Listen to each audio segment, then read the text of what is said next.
Top AI companies are surprisingly generous with their math. If you want the complex architecture behind a state-of-the-art model like Meta's Llama 3, you can download the technical specifications today. But what you won't find is the exact training data that went into it. The math is replicable. A curated dataset, on the other hand, is the ultimate competitive edge and a massive legal liability. People often assume you can simply plug a giant neural network into the internet and let it read everything until it gets smart. Giving an AI raw, unfiltered internet access creates a mess, not intelligence.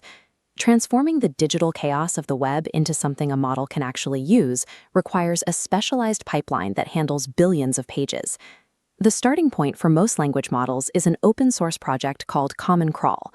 Every month, this automated system takes a raw snapshot of the public web. It scoops up billions of pages at a time, resulting in petabytes of data. It brings in absolutely everything: messy HTTP responses, infinite duplicate links, broken formatting, and automated spam. The vast majority of what gets scraped is completely unusable. If you teach a machine to reason by feeding it a diet of SEO keywords and broken comment sections, the model will fail. The central engineering challenge of modern AI is building a filtration funnel capable of sorting through this digital noise to find the specific signals of human knowledge. The first stage of this funnel is pre-training. Before a model ever sees a single word, developers strip away the raw HTML formatting, converting the chaotic web code into plain, readable text. Engineers set manual rules to instantly delete massive chunks of the scrape, but rules only catch obvious junk. Developers then train a smaller, separate AI to scan billions of pages, assigning a quality score based on whether the text matches educational documents. Recently, developers have started using these smaller AI models to automatically rewrite low-quality paragraphs into clearer formats before they enter the training set. This funnel is ruthless. Projects have taken pools of 240 trillion raw tokens and aggressively filtered them down to just 3.8 trillion. Over 98% of the internet is thrown away. To guarantee the surviving data makes the model useful, developers explicitly target high-value platforms.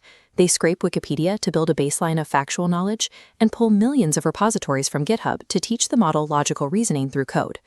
Relying on open platforms creates a vulnerability. Bad actors can execute data poisoning attacks, intentionally injecting malicious edits into articles right before a scheduled data dump happens, tricking the AI into absorbing false information. Finding natural conversational data is even harder. Because private messages and emails are locked away, researchers rely on rare public dumps. To teach early models how humans interact in private, developers used the massive trove of internal emails subpoenaed during the Enron collapse. The most valuable, dense data format of all is books. There is a sharp divide in how they are sourced. While Project Gutenberg offers tens of thousands of older books in the public domain, many models have been trained on illegal shadow libraries containing millions of pirated modern texts. Copyright law strictly protects original human expression. AI companies argue that training a machine learning model on these protected works is transformative, claiming their massive scraping operations fall under the legally gray area of fair use. But infringement goes well beyond copying and pasting verbatim text. If an AI reads thousands of fantasy novels and memorizes the specific traits, behaviors, and plots of characters like Harry Potter, generating new stories with those exact elements can be a violation of copyright. Securing the millions of documents needed to build an elite language model requires navigating a high-stakes legal minefield. After spending months processing trillions of words, the resulting model isn't actually very helpful. That massive pre-training run simply creates a powerful document predictor. It knows how to autocomplete a sentence, but it cannot solve a specific problem. This is exactly where developers introduce mid-training. They switch the diet to a smaller, highly targeted funnel of complex data, feeding the model advanced mathematics, feeding it dense code, and massive, unbroken texts. This process is done separately for efficiency. Forcing a model to track long-range dependencies in a 1,000-page book takes massive computational power. By waiting until the model already understands basic language, developers can train it to solve multi-step problems and extend its context memory without burning expensive compute on early iterations. During mid-training, the raw computational engine begins to develop specialized logical skills. But there is still one final hurdle. The AI needs to stop predicting what word comes next in a web document and start responding directly to a user's prompt. This phase is called post-training. Developers rely on instruction-following datasets to teach the model the actual format of human conversation. Curating these datasets require extreme pinpoint precision. Developers either prompt an existing top-tier model, like GPT-4, to synthetically generate billions of question and answer pairs, or they spend millions of dollars hiring human annotators to write perfect responses by hand.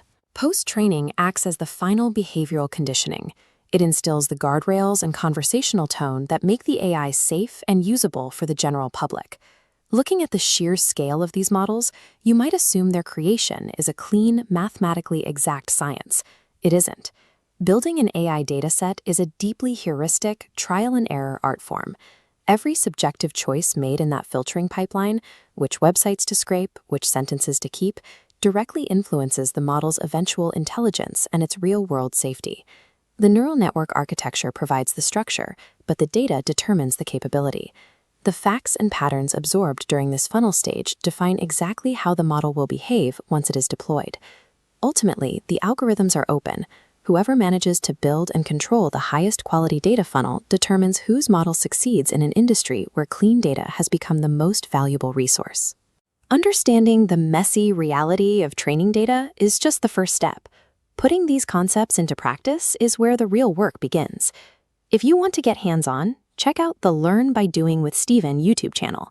You'll find step-by-step tutorials, detailed code deep dives, and the exact tools you need to start building these systems yourself. And for more in-depth conversations exploring the intersection of data, AI, and the tech industry, tune in to the Steven Data Talk podcast, available right now on YouTube Music, Spotify, or wherever you get your podcasts.